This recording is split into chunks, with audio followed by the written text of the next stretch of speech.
कह रही हूँ कि आई लव मोहम्मद लिखने से किसी को क्या खतरा है? जय श्री राम बोलने से किसी को कोई दिक्कत नहीं है, ठीक है। आई लव मोहम्मद लिखने से क्यों खतरा होता है? क्यों खतरा है भाई? इस देश के अंदर जो मुसलमान है, जो देश के अंदर मुसलमान है, देश को बाईस से यहाँ पर है और इस देश से प्यार करते हो लोग, तो इस तरीके के माहौल को क्यों खराब कर? किसको दिक्कत है बताइए? दिक्कत किसी को नहीं। आपको दिक्कत है? आप भी हिंदू है या यहाँ पर बैठे किसी लोगों को दिक्कत है? किसी को नहीं है। आप किसी आम जनता से जाके पूछ लीजिए कि आई लव मोहम्मद लिखने से किसी को दिक्कत है? किसी को नहीं है। लेकिन दिक्कत उनको है जिनको रोटियां सेकना है, क्योंकि उनको रोटी खाना है, सत्ता में रहना है। और हिंदू मुसलमान करके जनता लाइव देख रहे हैं आप और मैं हूं आपके साथ पूजा। इस वक्त देश में कुछ ऐसी तस्वीरें, कुछ ऐसे वीडियो सोशल मीडिया के जरिए वायरल हो रहे हैं जो आप तक भी ज़रूर पहुंचे होंगे। हाथों में तख्तियां लिए महिलाएं, बच्चे, नौजवान सड़कों पर हैं और उन तख्तियों पर सिर्फ इतना लिखा है आई लव मोहम्मद। क्या इस देश में आई लव मोहम्मद कहना या अपने धर्म का प्रचार करना किसी दूसरे धर्म के लिए इतना खौफनाक हो सकता है या उस दूसरे धर्म को इतना भड़का सकता है कि दो गुटों में दंगे हो जाएं या इस तरह की आशंका उत्पन्न हो जाए? क्या इस देश में जहां सभी धर्मों को बराबर स्वतंत्रता है, अभिव्यक्ति की आज़ादी है, अपने धर्म को पालन करने की, उसका प्रचार करने की आज़ादी है, उस देश में मुस्लिम तबका आई लव मोहम्मद नहीं कह सकता? उत्तर प्रदेश के कानपुर के एक इलाके से 12 वफ़ात के मौके पर ये मामला उठा और उसके बाद से सोशल मीडिया पर लगातार इसकी वीडियोस वायरल हैं। आई लव मोहम्मद ट्रेंड कर रहा है। लेकिन अब समझने वाली बात यह है कि अब जो कुछ हो रहा है उसके बाद से जो तस्वीरें सामने आ रही हैं, कहीं बुलडोज़र चलते दिख रहे हैं, कानपुर से लेके अब ये मामला नागपुर तक जा पहुंचा है और उत्तराखंड तक पहुंच चुका है। तमाम जगहों पर आपको लोग सड़कों पर दिख रहे होंगे।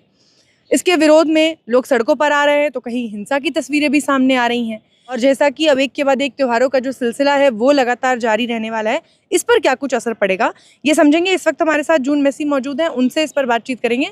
तो जून, सबसे अहम सवाल है कि इस देश में क्या अगर कोई मुस्लिम तबके का व्यक्ति है और वो ये लिखता है अपने बैनर पे, पोस्टर पे कि आई लव मोहम्मद या कहता है, तो क्या ये गुनाह है किसी तरीके का? क्यों गुनाह है? एक चीज बताइए, हम लोग आई लव राम जी बोलते हैं, ठीक है, आई लव कृष्ण जी बोलते हैं, जगह जगह पे आजकल लिखा रहता है I love India, I love, अब शिमला में चले जाए आई लव शिमला लिखा रहता है, ठीक है।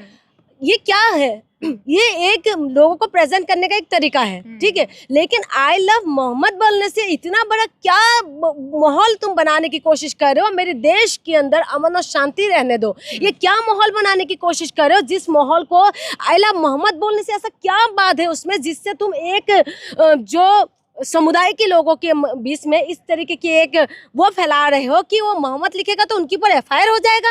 ऐसा क्या है उसमें जिसकी वजह से वो एफआईआर होने का, ऐसा क्या कर दिया जिसके ऊपर एफआईआर होना? जिसके ऊपर एफआईआर करना है उसके ऊपर तुम एफआईआर नहीं करते हो। जहां पर तुम्हें एफआईआर करने की जरूरत है वहाँ एफआईआर नहीं करोगे, जहां पर गोली चलाने की जरूरत है वहाँ गोली नहीं चलाओगे। लेकिन आप कह रहे कि मोहम्मद के नाम लेने से आप एफआईआर कर दोगे। ये क्या है देश के अंदर? हो क्या रहा है? क्या नफरत इस हद तक फैल जाएंगे कि किसी का नाम में अगर आई लव बोला जाए तो उसमें आप मोहम्मद साहब जो है, मुझे इतना उनके बारे में नहीं पता, लेकिन इतना मुझे पता है कि कोई भी पैगंबर जो है आपको नफरत फैलाने के लिए नहीं बोलते। और मुसलमान समुदाय के अंदर उनका एक इनको मानते हैं बहुत ज्यादा, और मैं सोशल मीडिया में देख रही हूँ ये सारी चीजें। लेकिन आप बताइए, हम जय श्री राम बोलते हैं, ठीक है, आज दुर्गा पूजा शुरू होने वाला है, दुर्गा शुरू हो रहे हैं, तो दुर्गा पूजा की टाइमिंग में हम दुर्गा माता को बोलते हैं, ठीक है। लेकिन आप किसी एक समुदाय विशेष की, किसी उनके धर्म गुरु के बारे में, किसी उनके पैगंबर के बारे में अगर इस तरीके की बात करना, तो ये सही नहीं है। और ये देश के अंदर नफरत फैलाने की कोशिश कर रहे हैं। हमारे देश के अंदर हिंदू, मुसलमान, सिख, ईसाई सब एक गुलदस्ता के अंदर बंद है, और देश को आजाद करने में है ना, इस खून की मिट्टी में, इस मिट्टी में उन्हीं का भी खून शामिल है जो इस देश के अंदर पूरी तरीके से निचावर हो गए थे। और इस देश के अंदर जो मुसलमान रह रहे हैं, ये मुसलमान बाय चॉइस इस देश के अंदर रह रहे हैं। उनके अंदर चॉइस था उनको पाकिस्तान जाने का, लेकिन वो लोग चॉइस हमारी यहाँ पर क्या, इस धरती को क्या है, इस भारत देश को क्या है। आज भारत देश के अंदर इतना सालों से कोई दिक्कत नहीं आए, अब ऐसा दिक्कत क्यों आ रहा है? किसको दिक्कत हो रहा है? देखिए, आम इंसान को दिक्कत नहीं हो रहा, दिक्कत होता है उन लोगों को जो सत्ता में रहना चाहते हैं, नफरत फैला के सत्ता में रहना चाह रहे हैं। ये कौन सी नफरत, ये कौन सी विचार है, ये कौन सी विचार आप लेके आ रहे हो? मामला है ये कानपुर का है, कानपुर में मामला हुआ और उसके बाद से बीच में पुलिस आई और पुलिसिया कार्रवाई में हुआ कि 25 लोगों पे एफआईआर हुआ। वो 25 के 25 लोग जो थे वो मुस्लिम समाज से थे। लेकिन अब जो कुछ हो रहा है वो देश भर में प्रदर्शन हो रहा है। तो ये प्रदर्शन का कारण आपको क्या लगता है कि क्या ज़रूरत है इस प्रदर्शन की, कि लोगों को ये बताना कि आई लव मोहम्मद, ये प्रदर्शन करना? लोग कह रहे हैं कि ये हिंसा भड़काने की कोशिश है, ये हमारे जो त्यौहार आने वाले हैं इनमें अड़चन डालने की कोशिश है। देखिए, हर त्योहार की टाइमिंग में ऐसी चीजें होते हैं। और मैं ये चीज एक चीज मैं आपसे के लिए मैं बात कह रही हूँ, ये लोग जो चाहे वो मुसलमान हो चाहे वो हिंदू हो, हम लोग जो है ना, हम धर्म के नाम पे इतना ज्यादा वो हो जाते हैं, पूरी तरीके से रोड पे आ जाते हैं धर्म के नाम पे, लेकिन अपने मुद्दे को लेके कभी नहीं आएंगे। ठीक है, आप संविधान ने आपको अधिकार दिया है, संविधान हमें अधिकार देता है प्रोटेस्ट करने का, संविधान हमें अधिकार देता है सवाल पूछने का, संविधान हमें अधिकार देता है और तमाम चीजें जो संविधान हमें दे रहा है उसको आप कर सकते हो। लेकिन उसके बाद भी अगर आप धर्म के नाम, आप तमाम जगह पे अभी भी मैं भी देख रही हूँ सोशल मीडिया में तमाम जगह प्रोटेस्ट कर रहे हैं। अब ये अभी हिंदुओं का पूजा ये नवरात्र चल रहे हैं जगह जगह पे, तो इस तरीके के माहौल अगर होंगे तो इस तरफ से उस तरफ का कोई भी हो, धर्म के मामले में मैं दोनों तरफ से यही कहूंगी कि धर्म का मामला जब होता है ना तो हमें शांति रखना ही सबसे ज्यादा बेहतर है, क्योंकि हमें संविधान ही अधिकार देता है। संविधान की कहते हैं ना, धर्म का नशा सबसे ज्यादा बढ़कर नशा है। आपने देखा रोजगार के नाम पे कभी ऐसे जगह जगह पे लोग उतर आए हो? कभी आपने देखा कि पेपर लीक होते थे पूरा जगह जगह पे लोग ऐसे उतर आए हो? आपने देखा है कभी महिला की बलात्कार होते हैं तो कोई जाति धर्म को छोड़ के तमाम लोग मैदान में आते हुए? तो मैं इसलिए कहती हूँ कि जो मुसलमान समुदाय से भी मैं निवेदन करूंगी कि देखिए, आई लव मोहम्मद बोलने से कुछ नहीं होता, क्योंकि आई लव मोहम्मद सबका अधिकार है, बोल सकते हैं। जब हम लोग आई लव राम जी बोल सकते हैं तो हो सकता है, लेकिन संविधान तो हमें अधिकार दे रहे हैं ना। उसके बाद अगर ऐसे चीजें नफरत फैलाने की कोशिश हो रहा है तो वो चीज गलत है। और जब आप लोग उस मुद्दे को लेके मैदान में उतर रहे हैं तो आपका जो संवैधानिक अधिकार छीना जा रहा है उस मुद्दे को लेके आप उतरिए ना मैदान में। लेकिन मामला कानपुर का है, कानपुर में तो प्रशासन व्यवस्था आप जानती हैं योगी जी की सरकार में कितनी दुरुस्त है।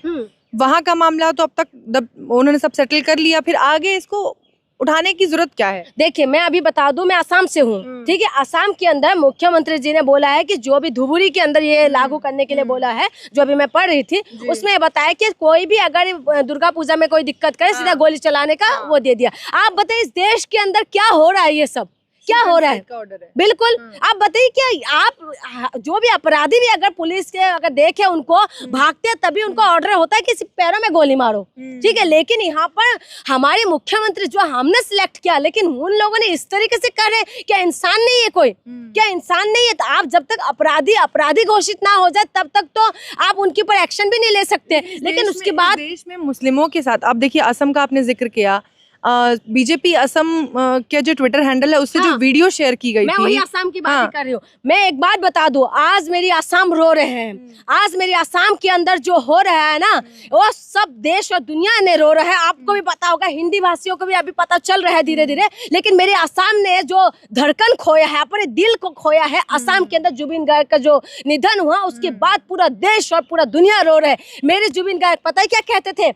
आसामी में यही बोलते थे वो कि ना तो मेरे कोई धर्म है, ना तो मेरी कोई जाति है, ना तो मेरी कोई भगवान है, मैं पूरी तरह से मुक्त हूँ, मैं इंसान हूँ, मैं आसामीज हूँ और आसाम मेरा दिल है। ये मेरे जुबिन गार्ग कहते थे। और जुबिन गार्ग का मैं बातों को ही रिप्रेजेंट करके मैं बोल रही हूँ कि कहते थे कि मेरे लिए कोई कुछ नहीं है, आसामी मेरे लिए सब कुछ है और आसाम इंसानों का धर्म है। उनको स्टेज पे एक ने बोला आप तो ब्राह्मण का बेटा हो, कह रहे मैं किसी ब्राह्मण का बेटा नहीं हूँ, मैं सिर्फ और सिर्फ इंसान हूँ। आप बताइए, एक इंसान के लिए आज पूरा आसाम मैदान में आ गए हैं और वही आसाम के मुख्यमंत्री इस तरीके के बयान दे रहे हैं। आप बताइए कि हमारे देश के अंदर हम जहां से आते हैं, हम लोगों के अंदर जो संविधान भी यही कहते हैं। आप बताइए पुलिस को, आप पुलिस से बात करके देख लीजिएगा, अपराधियों को कहाँ गोली मारने का अधिकार होता है? पैरों में, अगर वो भागने की कोशिश करे, कुछ इस तरीके की हरकत है। एनकाउंटर की एक अलग बात है, लेकिन आप खुद बताइए कि इस देश के अंदर आई लव मोहम्मद होने में आप लोग अगर एफआईआर करने लग गए हैं, अगर इस तरीके की होगा, कोई जो मुख्यमंत्री सीधा गोली मारने का ऑर्डर दे देते, क्या माहौल पैदा हो रहा है?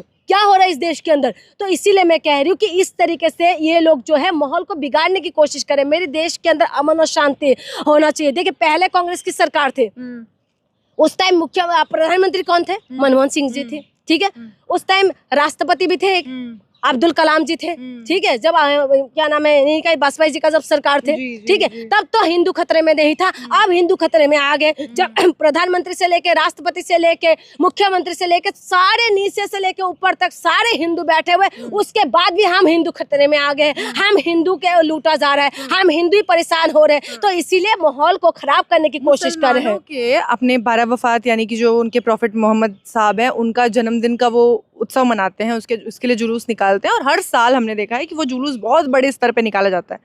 उसमें आई लव मोहम्मद लिख देने से किसी हिंदू को कैसे खतरा होगा? मैं वही तो कह रही हूँ कि आई लव मोहम्मद लिखने से किसी को क्या खतरा है। जय श्री राम बोलने से किसी को कोई दिक्कत नहीं है, ठीक है। आई लव मोहम्मद लिखने से क्यों खतरा होता है? क्यों खतरा है भाई? क्या दिक्कत है? आपकी सरकार है ना, अगर घुसपैठी घुस रहे हैं, जो मुसलमान की बात कर रहे हैं, मैं देश की मुसलमान की बात नहीं कर रही हूँ, जो घुसपैठी चल रहे हैं, जो घुसपैठी आने की बात ये लोग दावा ठोक रहे हैं, इनकी सरकार की बात कह रही हूँ, जो दावा ठोक रहे, तो उस घुसपैठी को हटाने का काम भी आपका है, आपकी सरकार का है। तो इस देश के अंदर जो मुसलमान है, जो देश के अंदर मुसलमान है, देश को 22 से यहाँ पर रहे और इस देश से प्यार करते हैं वो लोग, तो इस तरीके की माहौल को क्यों खराब कर? किसको दिक्कत है बताइए? दिक्कत किसी को नहीं। आपको दिक्कत है? आप भी हिंदू है या यहाँ पर बैठे किसी लोगों को दिक्कत है? किसी को नहीं। आप किसी आम जनता से जाके पूछ लीजिए कि आई लव मोहम्मद लिखने से किसी को दिक्कत है? किसी को नहीं है। लेकिन दिक्कत उनको है जिनको रोटियां सेकना है, क्योंकि उनको रोटी खाना है, सत्ता में रहना है, और हिंदू मुसलमान करके ये लोग सत्ता में रह सकते हैं, क्योंकि बाकी इनके मुद्दे पे ये लोग बात नहीं करते। ये मुद्दे पे बात करते हैं। आज बिहार में चुनाव है, ठीक है, बिहार के अंदर क्या मुद्दा होना चाहिए और ये लोग क्या मुद्दा लेके बैठे हुए हैं? आप बताइए। हिंदू मुसलमान के सिवा इनके पास कोई मुद्दा नहीं है। यही जो मुद्दा लेके आ रहे हैं ना, आई लव मोहम्मद वाला जो मुद्दा है, ये बिहार चुनाव को देखते हुए कहीं ना कहीं कुछ ना कुछ होंगे, और उसके बाद सीधा आपका ये कहना है कि ये जो कुछ हो रहा है ये आगे की किसी प्रयोग की तैयारी है? बिल्कुल यही तो होता है। आप बताइए, जब इनका शोभा यात्रा निकलते हैं, शोभा यात्रा में होता है, यही बात कही गई। जो कानपुर का रावतपुर थाना क्षेत्र है जहाँ का ये मामला है, तो जो हिंदू संगठन वहाँ पहुंचे, उनका ये कहना है कि ये जो एरिया है, यहाँ पे हिंदुओं की शोभा यात्राएं निकलती हैं, रैलियां निकलती हैं। अभी रामनवमी आई, अभी दशहरा आएगा, उसमें हमारी रैलियां निकलेंगी। तो यहाँ पे आप इस तरीके से नहीं कर सकते, और आप इस तरीके से बड़ा बड़ा बैनर नहीं लगा सकते आई लव मोहम्मद का। यही तो मामला है। मैं देश के मैं वही कह रही हूँ कि मामला वही है। क्यों आप लोग आपस में हिंदू मुसलमान कर रहे हैं? आप अपना यात्रा निकालिए, आप अपना यात्रा निकालिए। पुलिस है रक्षा करने के लिए, पुलिस है प्रोटेक्शन देने के लिए, पुलिस हमारी है ना। तो पुलिस ने किया, तो पुलिस ने 25 मुस्लिमों पे FIR कर लिया। मुसलमानों के ऊपर FIR हुआ है, लेकिन जो संगठन, जो दूसरा जो हिंदू संगठन है, उनके ऊपर क्या एक्शन हुआ? तो एक तरफा कार्रवाई क्यों होते हैं? एक तरफा कार्रवाई क्यों हो रहा है? यूपी राज्य में एक तरफा कार्रवाई हो रही है। बिल्कुल एक तरफा कार्रवाई हो रहा है, और सारी चीजों में जातिवाद दिखाई दे रहा है। अभी देखिए भर्ती में क्या चीज आए थे, पूरा जातिवाद दिखाई दे रहा है। मैं लास्ट में यही कहूंगी, मैं आसाम की बेटी हूँ, इस देश की बेटी हूँ, और मैं ये चाहती थी, आज हमारे आसाम पूरा दर्द में है, और जो हमारी जो सिंगर जिसका डेथ हुआ है, वो हमारे बीच में जिंदा है। वो देश के अंदर और राज्य के अंदर यही चाहते थे कि हिंदू और मुसलमान एक साथ रहे। वो ब्राह्मण का बेटा था, लेकिन मैं नहीं बोलूंगी ब्राह्मण, उनको ये बोलूंगी मेरा भाई और मेरा आसाम का बेटा था। वो यही चाहता था कि देश के अंदर अमन और शांति रहे और सब मिलजुल के रहे। और वो अभी जब उनका डेथ हुआ, उसके बाद मुसलमान ही आगे बढ़ के आए, अब उनके नाम पे कॉलेज खोलने का बात कर रहे हैं। आप बताइए, ये प्यार की बात नहीं है? ये आपस में हमारे मेल जोल की बात नहीं है? इसीलिए मैं कह रही हूँ, देश के अंदर अमन और शांति रहने दीजिए। आप बहुत हो गया नफरत, नफरत को खत्म करके हम लोगों को, चाहे वो आई लव मोहम्मद लिखे या आई लव राम जी लिखे, हम लोग जो है एक ही ईश्वर का संतान है, और वही मिट्टी में हम लोगों को मिल जाना। ये धरती किसी बाप का नहीं है, ये धरती के अंदर हिंदू और मुसलमान दोनों का खून है। तो इसीलिए यहाँ पर रहने का, बोलने का अधिकार दोनों पक्ष का ही है, यानी कि देश में रहने वाले हर एक समुदाय, हर एक जाति के लोगों को ये अधिकार है। इसीलिए इन सब की बातों को छोड़ के, यूपी के अंदर क्या विकास हुआ? स्कूल बंद हो रहा है, स्कूल लगातार बंद हो रहा है, लेकिन उसमें कोई सवाल करने के लिए तैयार नहीं है। और वो भी लोग जो अभी अपने मोहम्मद के नाम से जो ये लोग जमीन पे उतर है, स्कूल के नाम पे वो लोग भी जमीन पे नहीं आते। और जो कह रहे हैं कि हम लोग अभी यात्रा निकालेंगे, हमारी पूजा आने वाले, वो लोग भी नहीं आ रहे। अब क्यों नहीं आ रहे? स्कूल बंद हो रहा है, आप जमीन पे क्यों नहीं उतर रहे? ये हमारा मुद्दा नहीं है। हॉस्पिटल हमारी मुद्दा नहीं है, शिक्षा हमारी मुद्दा नहीं है, रोड पे आए दिन एक्सीडेंट हो रहा है, वो हमारी मुद्दा नहीं है, आए दिन बेटियों के साथ बलात्कार होते हैं, वो हमारी मुद्दा नहीं है, वो मुद्दा नहीं है। क्या यूपी के अंदर क्या कुछ हो रहा है? क्या देश के अंदर पता नहीं चल रहा है? आप बताइए कि किस तरीके की हालत हो रहा है, उसके बावजूद भी ये लोग शांत बैठे। उस टाइम कोई भी समुदाय की बात कह रहे हो, चाहे मुसलमान हो, चाहे हिंदू हो, कोई भी हो, आप अपने धर्म को लेकर तुरंत एक्टिव हो जाते, लेकिन अपने मुद्दे को लेकर कोई एक्टिव नहीं है। इसीलिए मैं निवेदन करती करती हूँ कि अपने मुद्दे पे रहिए, और इस देश सबका है, किसी बाप का नहीं है। बिल्कुल बिल्कुल, बहुत जैसा कि जून ने कहा बिल्कुल सही कि जब बात धर्म की आती है तो लोग उससे बचाने के लिए उस पर बहुत जल्दी आहत होकर सड़कों पर आ जाते हैं, पर जब बात मुद्दों की होती है तो कोई भी धर्म का, किसी भी धर्म का व्यक्ति आपको सड़कों पर नहीं दिखेगा। और इसी के साथ इस वीडियो में बस इतना ही। देखते रहिए जनता लाइव। धन्यवाद।